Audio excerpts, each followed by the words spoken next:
Feliz sábado, meu amigo, minha amiga. Mais uma vez, é uma grande alegria estarmos juntos para mais uma recapitulação da lição. Que Deus continue nos abençoando sempre. Gostaria, deste momento, convidar você. Eu gostaria de fazer uma oração especial por você. E antes disso, faça o seguinte, faça uma grande gentileza. Né? Pegue aí o nosso canal, né? E saia aí multiplicando aí nos grupos do WhatsApp, né? Nas redes sociais. Isso não é para nada não, isso é para abençoar a vida das pessoas, para que a palavra de Deus transforme a vida das pessoas. A Bíblia diz assim: seca-se a erva, cai a sua flor, mas a palavra de Deus dura para sempre. Está ali no livro de Isaías. E no Salmo 119, versículo 115 diz: lâmpada para os meus pés e a tua palavra e luz para o meu caminho. Que a Bíblia seja lâmpada para o meu e o seu pé e luz para o nosso caminho.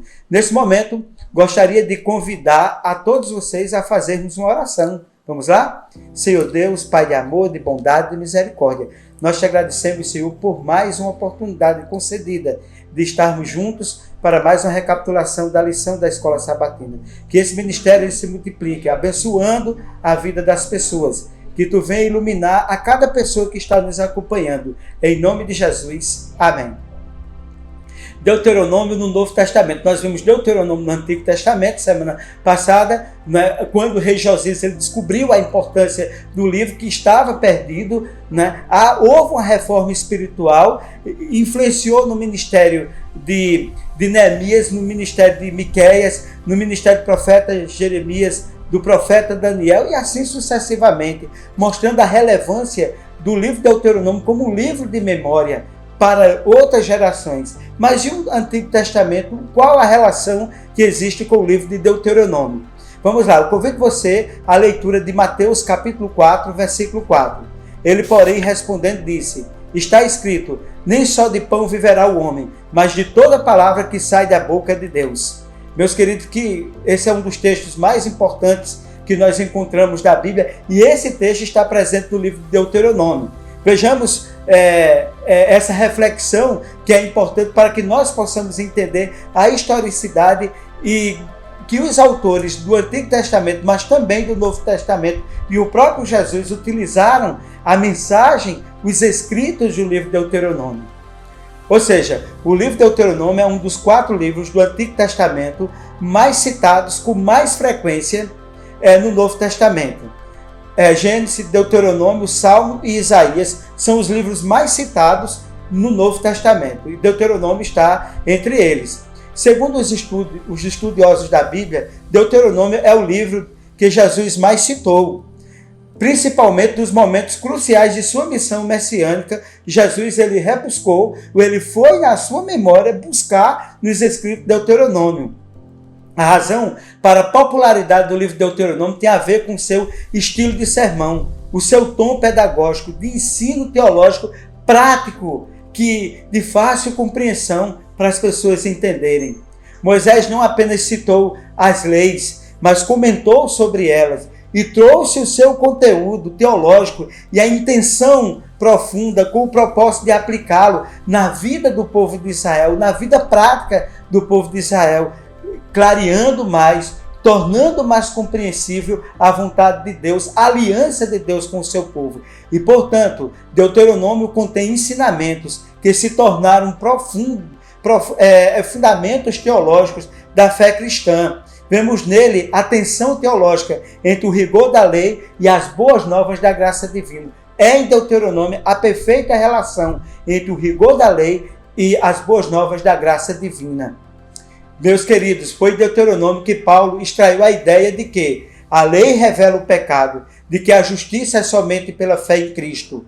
Desse livro também deriva a esperança de que o povo de Deus se uniria aos gentios. É por isso que o livro de Deuteronômio foi comparado, melhor dizendo, ao livro de Romanos no Novo Testamento. Ou seja, o livro de Deuteronômio no Novo Testamento é comparado ao livro de Romanos pela sua profundidade teológica e pela relevância de mostrar a harmonia que existe entre a lei e a graça. Isso é muito importante para nós compreendermos o plano da salvação que está no Antigo e no Novo Testamento. O estudo desta semana apresenta o lugar e o significado de Deuteronômio no Novo Testamento. E os temas da lição desta lição, está escrito, né? Jesus usa a palavra de Deus, né? Então, qual foi a palavra que Jesus usou? Deuteronômio. Viva pela palavra. A lei e a graça, como no Novo Testamento usa Deuteronômio para aplicar a lei e a graça em harmonia. Um profeta como eu, Jesus apontou de sua volta para Deuteronômio, que havia montado o seu futuro ministério. Ou seja, é no livro de Deuteronômio que o futuro do ministério de Jesus estaria apontado. Veja a relevância de estudar. Muita gente diz o seguinte: não, quando Jesus veio, aboliu o Antigo Testamento, só precisa a gente ler o Novo. De maneira nenhuma. O fundamento para a compreensão do Novo Testamento encontra-se exatamente no Antigo. E Deuteronômio, como disse, é um dos livros mais lidos e conhecidos e citados no Novo Testamento. E por Jesus, o mais citado foi o livro de Deuteronômio. Então, a primeira parte da lição aí, primeiro tópico, está escrito. Mateus 4, versículo 4. Ele, porém, respondendo, disse: está escrito. Aqui nós estamos diante da tentação. E quando Jesus foi tentado, depois do seu batismo, Jesus não discutiu com Satanás, nem o rebateu. Ele simplesmente citou as Escrituras, pois a palavra de Deus é viva e eficaz e é mais cortante do que qualquer espada, ou espada de 2 gumes. E em cada caso, a palavra que ele citou no Monte da Tentação foi exatamente o livro de Deuteronômio, pela sua relevância, pela sua importância. É interessante que Jesus do deserto tenha escolhido citar textos que foram dados a Israel também no deserto. Na primeira tentação, quando Satanás ele quis induzir Jesus, olha, se estás com fome, transforma essas pedras em pães. Ele foi até Deuteronômio e disse: não só de pão viverá o homem. Veja que Jesus era profundo conhecedor da Bíblia e o livro de Deuteronômio passou a ser referência no ministério de Jesus. Na segunda tentação, Jesus citou Deuteronômio capítulo 6, versículo 16, né? Exatamente naquele contexto importante em que Satanás ele queria que Jesus ele se atirasse e desse ordem ao seu tempo. E Jesus disse: olha, somente aos teus, que nós não deveríamos tentar a Deus. Satanás queria que Jesus se jogasse e que os seus anjos ele daria ordem para pegar, mas nós devemos não tentar a Deus. Alguém diz: olha, eu vou tomar um veneno agora porque Deus vai me abençoar. Você não deve tentar a Deus. Ou eu vi uma reportagem de um ministério que existe lá nos Estados Unidos, que eles criam cobras venenosas, né? E botam as cobras para picar a pessoa, porque Deus vai proteger da picada da cobra. E um pastor morreu da picada da cobra. Então, esse ministério de você fazer uma coisa e dizer que Deus vai abençoar, não, eu vou fazer isso, mas Deus vai me guardar, eu vou comer tudo que eu vejo para frente, vou beber, que Deus vai abençoar tudo. Não, meus queridos. Aí Jesus rebateu que nós não devemos tentar o Senhor nosso Deus. E na terceira tentação, Satanás procurou fazer com que Cristo se curvasse e o adorasse. Que relação aberta e flagrante de quem ele realmente é e do que realmente ele queria. Em vez de debater Jesus com Satanás, Jesus repreendeu Satanás. Jesus reprovou Satanás. E muitas vezes nós não fazemos como Jesus, ficamos dialogando com Satanás. Jesus, mais uma vez, voltou-se à palavra de Deus e voltou-se para aquele livro, assim como na primeira, na segunda, na terceira tentação, ele voltou-se para Deuteronômio, que o Senhor alertava seu povo sobre o que aconteceria caso se afastasse para adorar outros deuses. E Jesus, ele coloca em evidência Deuteronômio: temos o Senhor seu Deus e sirvo, e somente jurem somente ele, ou seja, somente ao Senhor teu Deus adorarás. Jesus desmoralizou e colocou Satanás no lugar dele, usando a palavra de Deus. Quer eu e você colocar Satanás no lugar dele, vamos usar a palavra de Deus. Foi assim no primeiro, no segundo, na terceira tentação que Jesus ele venceu, usando o livro de Deuteronômio como referência. E acima de tudo, a palavra está escrito, né? Está escrito na palavra. Meus queridos, isso é muito forte para a gente, na vida da gente, basear as decisões da vida da gente no que está revelado, no que está escrito. Vamos à primeira pergunta: como Jesus respondeu às tentações de Satanás no deserto? Assinale a alternativa correta. Letra A, atendendo ao seu chamado. Letra B, está escrito. Qual foi a resposta correta? Exatamente a letra A. É o está escrito. é a palavra revelada que vai dar a base para nós tomarmos as melhores e maiores decisões da nossa vida. Vamos agora ao segundo tópico, levantando rostos. Vamos a Deuteronômio capítulo 10, versículo 17 e 19. Pois o Senhor vosso Deus é o Deus dos deuses e o Senhor dos senhores, o Deus grande, poderoso e terrível, que não faz acepção de pessoas, nem aceita recompensa, que faz justiça ao órfão e à viúva, e que ama o estrangeiro, dando-lhe pão e roupa. Por isso amareis o estrangeiro, pois fosse estrangeiro na terra do Egito. Deuteronômio capítulo 10, Moisés novamente reconta a história de Israel e mais uma vez usou os relatos para demonstrar o povo sobre a fidelidade. Em meio a essa advertência, ele disse algo muito mais profundo, algo a mais. A frase "não trata as pessoas com parcialidade" é traduzida de uma figura hebraica de linguagem que significa literalmente não levantar o rosto. Ou seja, o que está subjacente nessa passagem é que o Senhor não trata as pessoas dessa maneira. Apesar de sua grandeza e seu poder e de sua majestade, ele é justo com todos, independente da posição social, que mora numa choupana ou que mora num palácio. Essa verdade, meus queridos, foi revelada na vida de Jesus, em seu modo de tratar até mesmo os mais desprezados da sociedade, aqueles que não eram aceitos, aqueles que eram desprezados. Jesus ia lá, Jesus os salvava, Jesus os curava, Jesus os aconselhava, Jesus levava para ele uma palavra de ânimo, de fé, de esperança e de salvação. E essa mesma esperança, Jesus, ele remete para todos nós, porque Deus ele não é parcial, ele é imparcial, ele trata todos igualmente. Esse ministério, essa forma de Jesus agir, foi pela palavra que ele conhecia no livro de Deuteronômio, que exatamente recomenda esse ministério de tratar bem as pessoas sem imparcialidade. Vamos agora à segunda pergunta. Leia Deuteronômio capítulo 10, versículo 17 e 19. Qual é a mensagem essencial para o povo e por que é relevante para a Igreja de Deus hoje? Assinale a alternativa correta. Letra A, Deus é parcial. Nós precisamos agir da mesma forma. Letra B, Deus é imparcial. Nós precisamos agir da mesma forma. Qual a resposta correta? Exatamente, Deus é imparcial. Ele não trata as pessoas de forma desigual. Ele trata todos igualmente. Nós precisamos agir da mesma forma. E essa demonstração, esse evangelho prático revelado em Deuteronômio, foi exatamente o evangelho que Jesus Cristo ele praticou. Terceiro tópico da lição, amaldiçoado em um madeiro. Deuteronômio 27, versículo 26. Maldito aquele que não confirma as palavras dessa lei, não as cumprindo. E todo o povo dirá amém. Mas também Deuteronômio 21, versículo 23, vem comigo na leitura. O seu cadáver não permanecerá no madeiro durante a noite, mas certamente o enterrarás no mesmo dia. Portanto, o que for pendurado no madeiro é maldito de Deus. Assim não contaminarás a terra que o Senhor teu Deus te dá em herança. Meus queridos, aqui é uma revelação do ministério de Jesus, da morte de Jesus Cristo, do sacrifício de Jesus Cristo, do sepultamento e do significado do ministério de Jesus estava revelado aqui no livro de Deuteronômio. Agora, em consonância com os escritos de Paulo, na Epístola aos Gálatas, capítulo 3, versículo 13, vem comigo na leitura.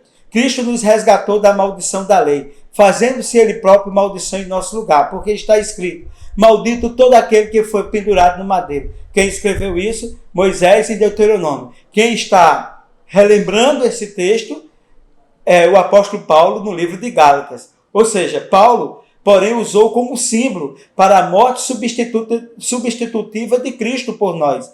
Cristo se tornou maldição em nosso lugar. Maldito aquele que foi pendurado no madeiro, porque todos os nossos pecados foram derramados em Jesus.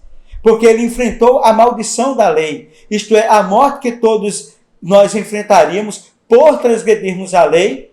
Como diz lá em Isaías, ele tomou sobre si os nossos pecados e as nossas dores estavam sobre ele e por suas pisaduras fomos sarados. Ele se fez maldição por nós. Ou seja, Moisés lá no Deuteronômio já estava revelando aquilo que seria o ministério de Cristo, de amor, de bondade, de perdão, de sacrifício em prol da humanidade.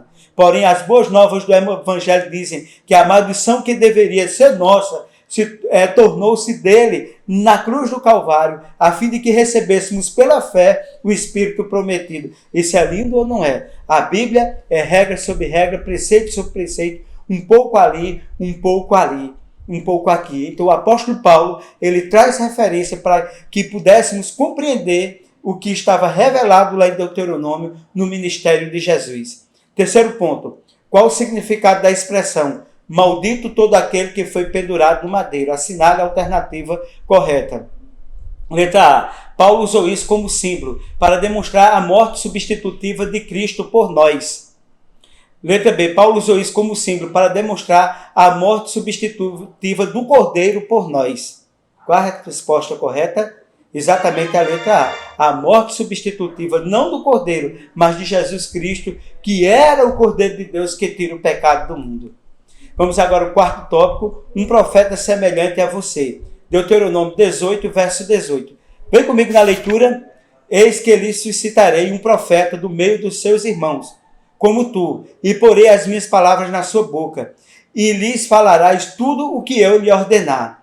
Veja que coisa maravilhosa. Porque Moisés disse aos pais, o Senhor vosso Deus levantará entre vossos irmãos, um profeta semelhante a mim. A ele ouvireis em tudo que vos disser. E o sermão de Pedro, né, Pedro traz referência ao que diz lá em Deuteronômio sobre o que Moisés estava dizendo, que um profeta haveria de surgir, e esse profeta seria semelhante a ele, mas que eles deveriam ouvi-lo em tudo que eles dissessem. Então, esse sermão de Pedro, em Atos 3, verso 22, remete a quem? Quem era esse profeta? Não era o profeta que viria após Moisés. Não era Jeremias, não era Miqueias, não era Isaías, não era Esdras, não era ninguém. Quem seria? Seria exatamente Jesus Cristo. Então, no sermão de Pedro, ele faz menção ao livro de Deuteronômio, apresentando Jesus Cristo como um profeta maior do que ele que haveria de vir.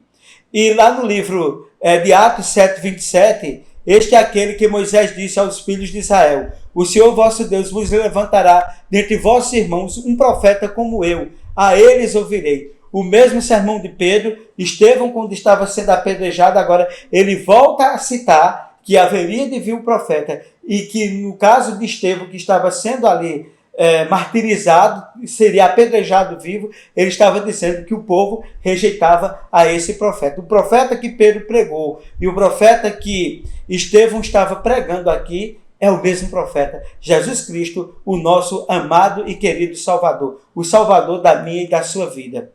Bom, muitos séculos depois, Pedro e Estevão citaram o texto com referência a Jesus. Para Pedro, Jesus era o cumprimento do que havia sido falado pela boca dos santos profetas desde a antiguidade. E os líderes deveriam obedecer à sua palavra. Ou seja, Pedro usou esse texto que os judeus conheciam e o aplicou a Jesus, com a ideia de que eles precisavam se arrepender pelo que tinham feito a ele. Ou seja, Pedro está dizendo que os judeus precisavam se arrepender do que fizeram com Jesus. Esse Jesus que estava revelado no livro de Deuteronômio, do livro que eles acreditavam que era a porção mais sagrada que existia, que ele fazia parte exatamente da Torá. Meus queridos, em seguida, né, em Atos 7,37, conforme já fizemos uma pequena analogia, Estevão, embora em contexto diferente do de Pedro, também se referiu a essa famosa promessa e afirmou que ela apontava para Jesus. E quando estava sendo martirizado, vocês estão me matando, né? Mas vocês não estão matando a mim, não. É como se vocês estivessem sacrificando mais uma vez aquele do qual, lá no livro de Deuteronômio, o profeta Moisés, ele falou. Ou seja, ele quis dizer que Moisés, em seu papel na história como líder de judeus, havia prefigurado Jesus, revelado Jesus dos seus escritos, ali no livro de Deuteronômio. Vamos agora à quarta pergunta. Como Pedro e Estevão aplicavam Deuteronômio 18, verso 18? Assinale a alternativa correta. Letra A, que Deus chamaria um profeta dentre o povo. O texto é aplicado a Moisés e os profetas que vieram depois dele. Letra B, que Deus chamaria um profeta dentre o povo. O texto é aplicado a Jesus. A resposta correta é exatamente a letra A. Deus chamaria um profeta dentre o povo. O texto é aplicado a Jesus, o profeta dos profetas, o nosso querido Pai de amor, de bondade e de misericórdia.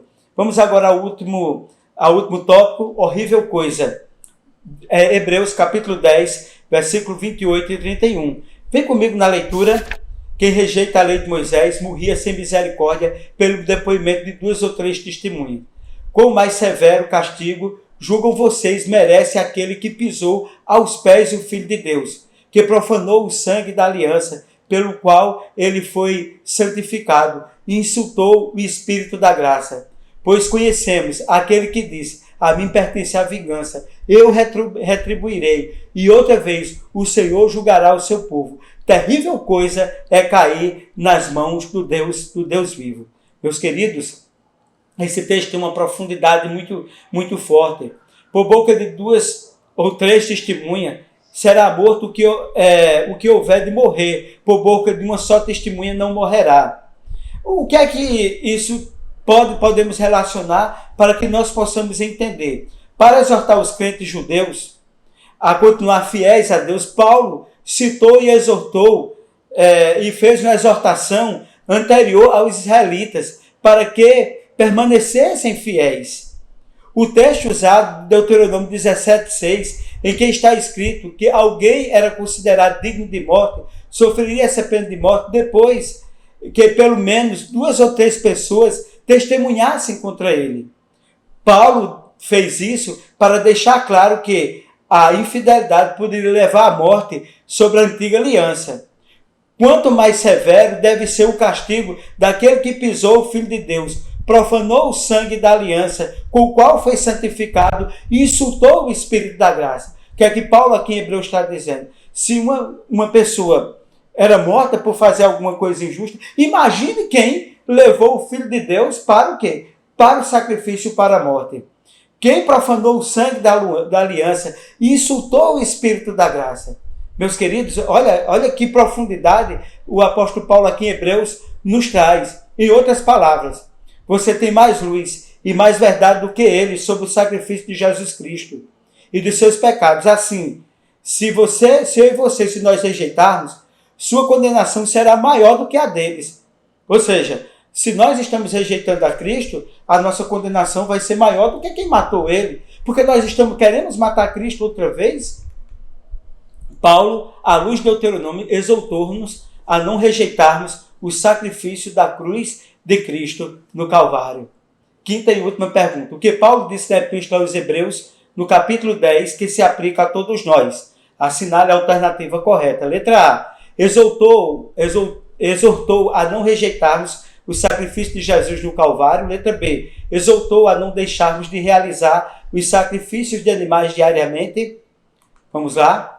Paulo exortou, letra A, a resposta correta, a não rejeitarmos o sacrifício de Cristo na cruz do Calvário. Que Deus nos abençoe. Que coisa maravilhosa sabermos que o livro de Deuteronômio, Jesus Cristo foi o livro que ele mais usou, mas também Paulo, nos seus escritos, no livro de Romanos, no livro de Gálatas, no livro de Hebreus, ele nos exorta também a confiarmos em Jesus Cristo, que morreu na cruz do Calvário para nos salvar. Que Deus continue nos abençoando sempre. Abençoe você, meu querido amigo. Convido você a fazermos uma oração. Senhor Deus, Pai de amor, de bondade e misericórdia, nós te agradecemos por mais uma oportunidade concedida de estarmos juntos, para que assim nós pudéssemos recapitular essa lição, que traz a centralidade de Cristo também no livro de Deuteronômio, da relevância dele na construção da ideia do Antigo Testamento, naquilo que Cristo, no ministério de Cristo e no ministério de Paulo. Nós te pedimos que tu abençoe a cada pessoa que nos acompanhou, que compreendamos todos essa mensagem, em nome de Jesus. Amém.